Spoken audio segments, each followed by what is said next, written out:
Yang terhormat kepada Bapak Syarif Kholili selaku dosen mata kuliah Pemikiran Modern dalam Islam. Sebelumnya, perkenalkan, nama saya Aulia Anjeli dari Prodi Pendidikan Agama Islam semester 6. Selanjutnya di sini saya akan menjawab soal UTS Pemikiran Modern dalam Islam nomor 2 poin A, yaitu jelaskan apa saja faktor-faktor kemunduran umat Islam menurut Muhammad Abduh.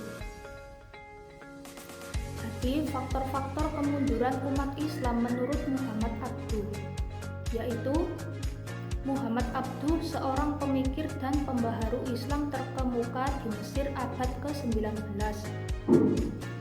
Mengidentifikasi beberapa faktor utama yang menyebabkan kemunduran umat Islam pada masanya.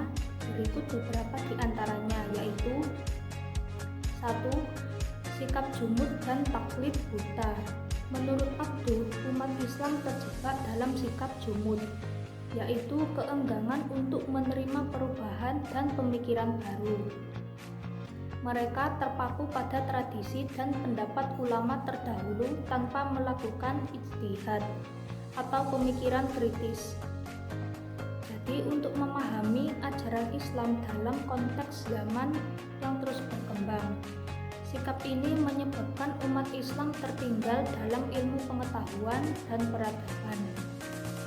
Yang kedua, penutupan pintu ijtihad. Abduh berpendapat bahwa penutupan pintu ijtihad, yaitu penghentian proses penalaran kritis untuk memahami hukum Islam dalam konteks zaman baru, merupakan salah satu faktor utama kemunduran. Ia meyakini bahwa ijtihad harus terus dilakukan untuk menyesuaikan hukum Islam dengan kebutuhan dan tantangan zaman modern.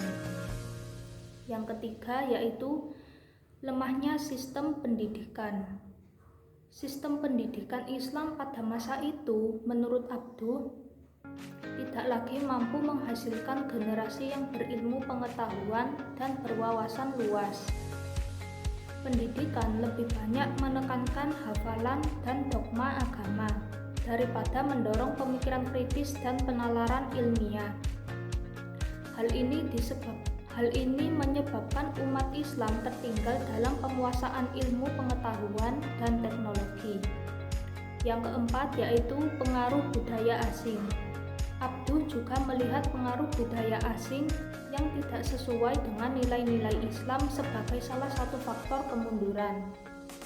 Menurutnya, umat Islam terlena dengan budaya Barat dan mengabaikan kekayaan intelektual dan budaya mereka sendiri.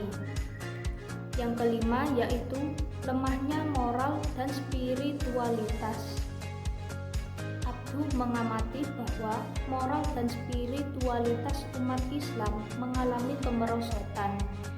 Banyak umat Islam yang lalai dalam menjalankan ibadah dan mengabaikan nilai-nilai moral Islam seperti kejujuran, keadilan, dan kepedulian sosial. Hal ini menyebabkan umat Islam kehilangan kekuatan dan daya juang mereka. Jadi, untuk solusi yang ditawarkan Abduh, yaitu untuk mengatasi kemunduran tersebut, Abduh menyerukan reformasi dalam berbagai bidang, termasuk pendidikan, pemikiran Islam, dan moralitas. Ia mendirikan Universitas Al-Azhar dan mendorong pembaruan kurikulum pendidikan Islam. Abduh juga menyerukan agar umat Islam kembali membuka pintu ijtihad dan mempelajari ilmu pengetahuan dan teknologi modern. Pemikiran Abduh memberikan pengaruh besar bagi gerakan pembaharuan Islam di dunia Muslim. Ide-idenya tentang pentingnya pendidikan, pemikiran kritis, dan moralitas Islam masih relevan hingga saat ini dan dapat menjadi panduan bagi umat Islam untuk keluar dari kemunduran dan mencapai kemajuan di berbagai bidang. Baik, sekian penjelasan dari saya. Apabila ada kesalahan atau kekurangan, terima kasih. Saya akhiri. Wassalamualaikum warahmatullahi wabarakatuh.